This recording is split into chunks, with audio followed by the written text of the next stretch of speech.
Hello everyone, my name is Tom, and recently I made a video about how Book 2 of Avatar is the best, because when you really break it down, it averages out to being the best as far as flow, structure, importance, but does that necessarily mean that it's my favorite? Or does it mean that it should be your favorite? Not really, especially because at the end of the day, I'm just a random stranger on the internet, and what I say should not be treated as gospel by the masses to dictate their personal tastes and preferences. And just because I think Book 2 is the best doesn't necessarily mean it's my favorite. So which one is? My favorite is Book 3, because obviously it's Book 3, because it had the most hype.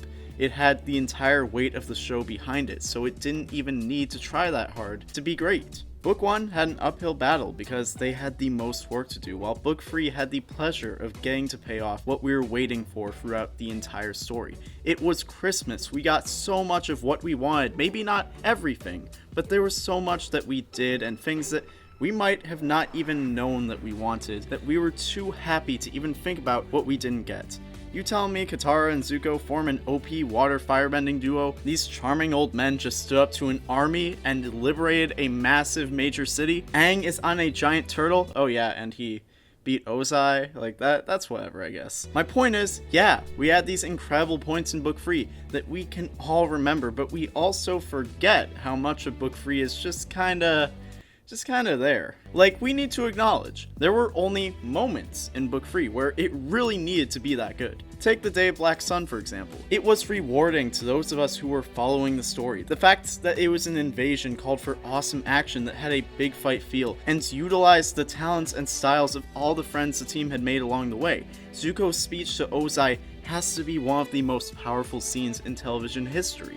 It's a massive climactic point for the show, and then you get to the actual finale with Sozin's Comet, and they managed to do even better. The fight between Ozai and Aang was everything that the show was meant to do from the first episode. Aang using all four elements to relentlessly humble the man who has gleefully wreaked havoc on the world and boasts about his nation's genocide of Aang's people, and the best part is Aang had to earn that. He had to find it in himself to not only beat Ozai, but he also had to fight and work towards a solution to end Ozai's reign of terror that would maintain his personal values. And everything happening around that felt important and elevated the importance of what Aang was doing as the Avatar while being able to stand on its own. These are the key moments where Book 3 had to deliver, and it absolutely did. And yeah, there were other moments that were important too. Zuko gradually realizing his moral objections to his father's nation, Sokka becoming a swordsman, the story of Sozin and Roku, Zuko joining the team and learning the meaning of firebending with Aang, Mai and Ty Lee turning on Azula, Katara having mercy on the man who killed her mother, Katara learning about bloodbending, which is simultaneously mind-blowing and disturbing. But when you actually sit down and watch Book 3, you start to remember how much of it isn't good. Not bad, because if it was bad, you would probably remember that. But it's also not good. And the reason I say it wasn't that good is it was a lot of time passing for the sake of time passing. Even if we got episodes like The Beach or The Avatar and the Fire Lord, which were enjoyable and valuable to the development of the world and characters,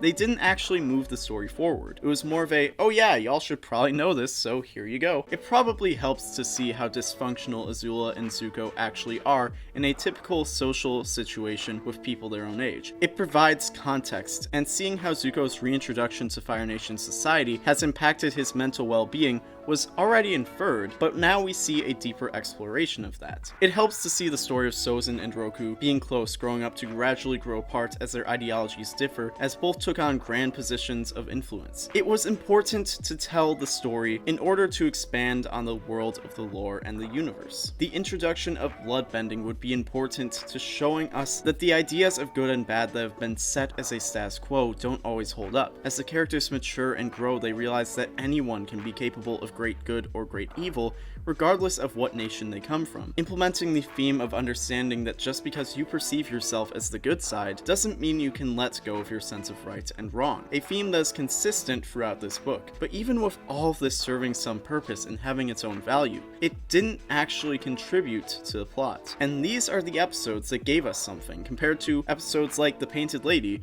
that accomplished very little. All the Painted Lady told us is that Katara is a very caring person who puts the needs of others before her own in a way that was honestly kinda selfish, and the fact that she put the rest of the group in a position where they were also sacrificing their time towards her cause without having any say in the matter. It honestly did more to make Katara look naive and immature in the way that she was going out of her way to help strangers without thinking of what consequences her actions would have or who would actually face those consequences. Did we really need that episode when the Puppet Master tells us a lot more about Katara's moral code? Or we have the Southern Raiders, which shows us that she understands that taking the life of the man who killed her mother won't make her feel any better about the fact that that happened. And refusing to do so says more about her strength than her weakness. But she needed to learn that for herself, and along the way to learning that, she did make herself out to be very selfish and immature. But the self-reflection and confrontation of why she was wrong is what makes that isolated story so powerful, which maybe the Painted Lady would have accomplished more if Katara had to confront and take accountability for her actions. But she just gave a speech to the village about how they need to help themselves instead of waiting for someone else to help them, which maybe that has some truth to it, but it also feels very deflective, and absolves the fact that being the Painted Lady was an anonymous activism that put the village in a lot more danger than it put her.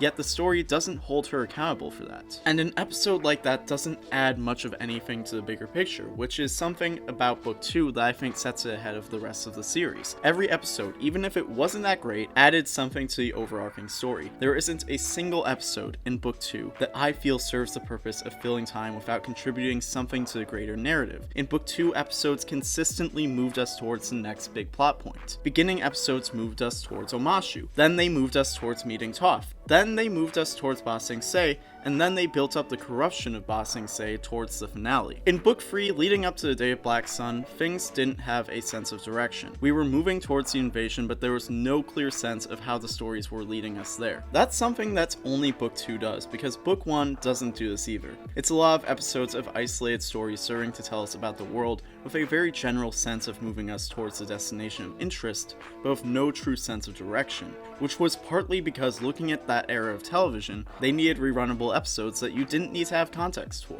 But then once we got to Book 2, the backlog was there and they could give us clear-cut objectives throughout the entire story, so even when it might have been dragging, we still had a consistent understanding of where we were going next. Then in Book 3, that's gone. Most likely because they realized, oh yeah, we still have more lore and world building that we want to communicate before this story is over, so we better give ourselves time to do that. Not that there was none of that in Book 2, but it was built directly into the story, which maybe they could have done that better in Book 3. For example, in the second half, once they retreated from the invasion, that should have been Aang's training arc. That would have incorporated him and Zuko learning about the origins of firebending and building on that to help Aang become a powerful bender beyond what we had seen to that point. That would have directly built towards Sozin's Comet. Of course, then there were the issues presented that needed to be resolved by episodes that didn't build towards that. The Southern Raiders was important to Zuko earning Katara's trust and allowing her to forgive him for his past. The Boiling Rock was important to bringing Suki into the main group, breaking Hakoda out of prison, and Azula being cut off from her inner circle. But my question is, were these the best ways to do that? The Southern Raiders is a great isolated story and one of the best episodes of the show, but would it have been possible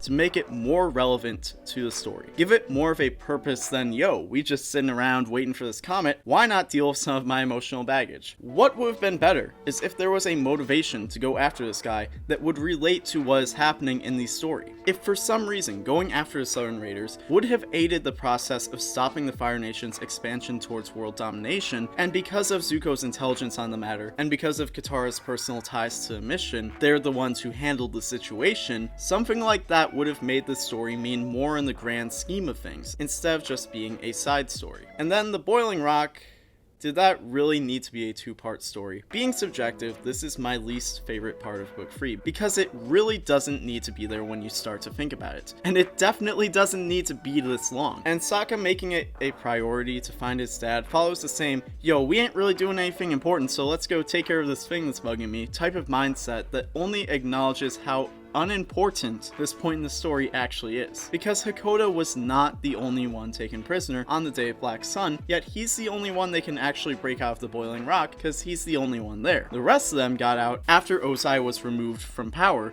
so why was it so urgent to get Hakoda out of there? Especially since he didn't really do anything relevant with his freedom once they got him out. The story isn't actually impacted by this in any substantial way. The only relevant effects are Suki's introduction as a core member of Team Avatar and Azula's isolation, which are destinations with very flexible paths. The only necessity in this situation is Zuko and Mei need to have an interaction where Mei tells Zuko off and voices her frustrations, and Zuko tries to make his intentions understood, leading to Mei turning on Azula and Ty Lee taking that opportunity to do the same, which did not need to happen on the boiling rock, and the fact that it did almost undercut that development. Nothing is resolved on screen between Zuko and Mei because they weren't able to have that much focus with everything else that was going on. So even though it's not like Mei saying that her love for Zuko is stronger than her fear of Azula is much of a stretch, it doesn't feel as powerful as it could. Had they given a bit more spotlight to Zuko trying to make it clear that he had to make a difficult decision, and it wasn't easy leaving Mei behind, but he felt he had to in order to serve the greater good. That could just be me though, since it can be inferred something like that happened off screen, and I know there's always a crowd that says, what, you just want them to just explain everything bluntly? No, I just want to see the seeds at least be planted.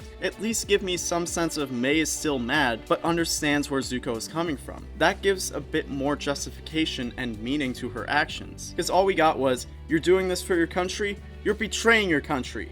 I don't see it that way.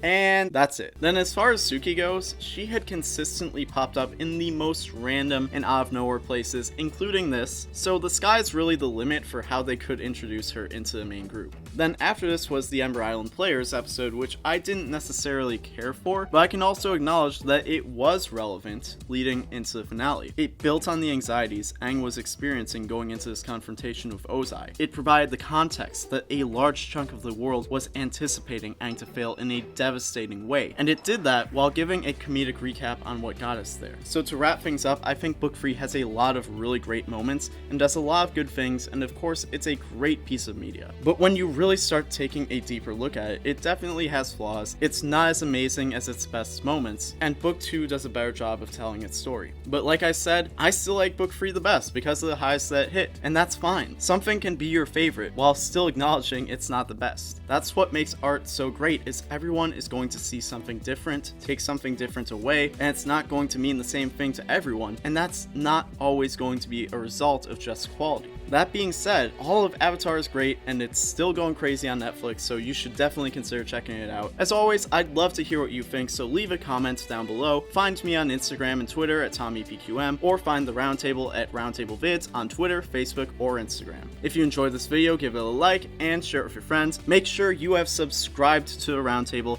and hit the bell to never miss a video. My name is Tom. I hope you have an awesome day, and I'll see you next time. See ya!